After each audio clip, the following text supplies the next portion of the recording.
수분양자들, 그러니까 입주자들은 사용 승인 처분을 취소를 구할 법률상 이익이 없다, 원고적 적격이 없다라고 해서 각하한 판결이 있습니다. 이게 아이러니하게도 이 대법원 판결의 당사자가 또 남양주 시장입니다.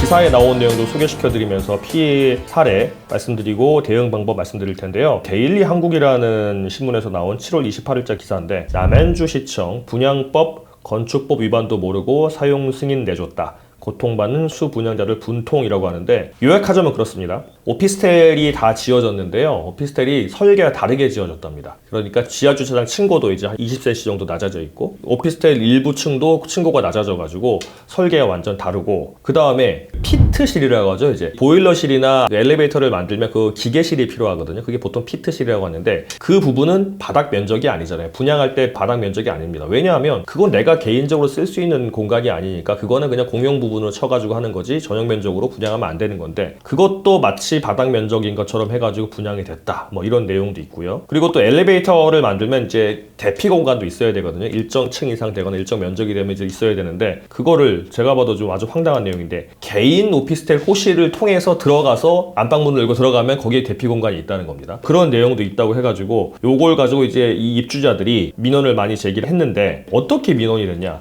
이 남양주 시청이요, 사용 승인 처분을 내줄 때 이렇게 건축 허가 받은 내용과 실제 지은 설계도상으로 변경이 있는지 없는지 확인하고 사용 승인을 내줘야 되는데, 확인도 제대로 안 하고 사용 승인을 내줘버렸던 겁니다. 그러니까 이제 시행사 입장에서는 우리 사용 승인 다 났다, 입주해라, 입주 안 하면은 잔금 당신들 안 내는 거니까 연체이자 물릴 거고 개인재산에 이제 압류도 들어갈 거다, 이렇게 나오는 거죠. 그러니까 입주자들 입장에서는 이거 약속대로 지어진 게 아닌데 층고가 낮아진 게 얼마나 중요합니까? 집에 들어갈 때도 개방감이 있냐 없냐 그런 내용도 있고, 주차장도 이제 층고가 높냐 안 높냐에 따라서 이제 환기라든가 이제 뭐 가격에도 영향의 차이가 미칠 텐데, 이런 부분을 제대로 확인도 안 하고 사용 승인을 내줘버려가지고 남양주시청에 민원도 하고 한 상황입니다. 지금 남양주시청에서는 건축법 위반했으니까 시정명령도 내렸고 건축물 분양하는 법률에 따라서 고발도 했다라고 했는데, 사실은 사용 승인을 해주지 않았어야 맞는 거잖아요. 일단 해주고 나서 나중에 이제 사후 약방문도 이렇게 하니까 수분양자들이 이제 고통을 받고 있다 이렇게 나오는데, 이걸 일단 우리가 이제 피해를 구제받아야 될 거 아닙니까? 근데 기사를 보다 보니까 우리 피해자들을 대리하는 변호사님도 계시는 것 같아요. 기사에 나온 내용으로는 고발도 했고 형사 고발 결과가 나오게 따라서 계약 해제 등 조치를 취하겠다라고 나온 것 같은데, 일단 형사 고발에서 하는 거는 기다려서 하는 건 아닌 것 같아요. 형사 고발 당연히 하긴 해야 되고요. 계약 해제하고 납입금 반환 청구 소송 해야 될 것 같습니다. 이거 지금 형사 고발해가지고 뭐 6개월 1년 걸리면 그 사이에 이제 어떡할 거예요? 시행사 입장에서는 사용 승인 났으니까 입주할 수 있게 다 조치를 취했고, 입주 안 하면 당신을 책임이니까 지연이자 묻겠다 이렇게 하는데, 그거를 뭐 1년이 기다릴 수는 없는 거잖아요. 그래서 빨리 계약 해제하고 납입금 반환 청구 소송 진행을 해야 될 것 같고요. 남양주시에 대해서는 그 부분에 책임을 물어야죠. 민원을 하든가 해서 감사 요구를 하든가 해서 책임을 지게 해야 되는 거고, 하나 더 고려할 수 있는 사항이 이제 사용 승인 처분 취소 청구 소송을 할 수 있는지 여지가 있어요. 그러니까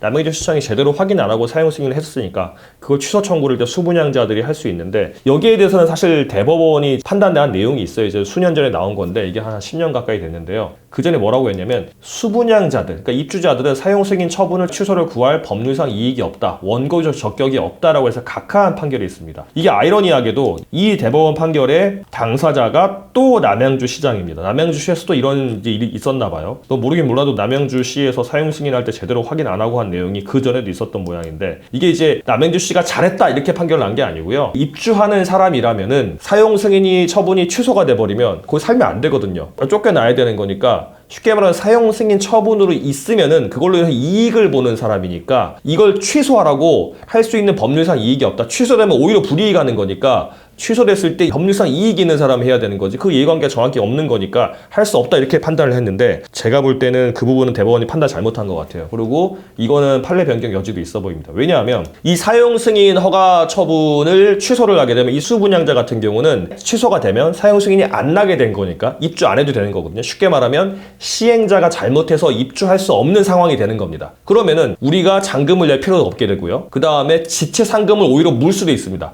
내가 언제까지 제대로 공사를 만들어 놓으면은 입주할 수 있는데, 당신이 못했으니까 지체상금 보통 뭐 하루에 0.03% 이렇게 해가지고 책임을 물을 수가 있는데, 사용 승인 처분이 취소가 되면 그런 이익이 발생을 하잖아요. 그리고 더군다나 입주 안 한 사람 같은 경우는 나올 필요도 없는 거 아닙니까? 어차피 처음부터 입주도 안 했으니까. 이거는 충분히 사용 승인 처분을 취소를 구할 법률상 이익이 있어 보이고 이건 해볼 여지가 있을 것 같습니다. 물론 대피 공간을 개인 집을 통해서 하지 않아도 되고 친구가 내 집도 낮아지지도 않았고 주차장 친구가 낮아도 쓰는 데 크게 문제 없으니까 상관없다. 그래서 입주했다. 이런 사람들 같은 경우는 사용 승인 처분이 취소되게 되면 오히려 불이익하니까 그런 사람들에게 이제 피해가 갈 수 있지 않습니까? 근데 그거는 그야말로 대법원 판결에서 말하는 반사적인, 사실적인, 경제적인 이제 피해일 뿐이고 실질적으로 피해를 보는 사람들을 더 구제를 해야 될 것 같아요. 그래서 이제 이 사건의 피해자들 같은 경우는 형사고발 당연히 해야 되는 거고요. 그 다음에 계약 해지하고 납입금 반환 청구 소송도 해야 되고 세 번째로 사용 승인 처분 취소 청구 소송도 해가지고 진행하는 게 맞을 것 같습니다.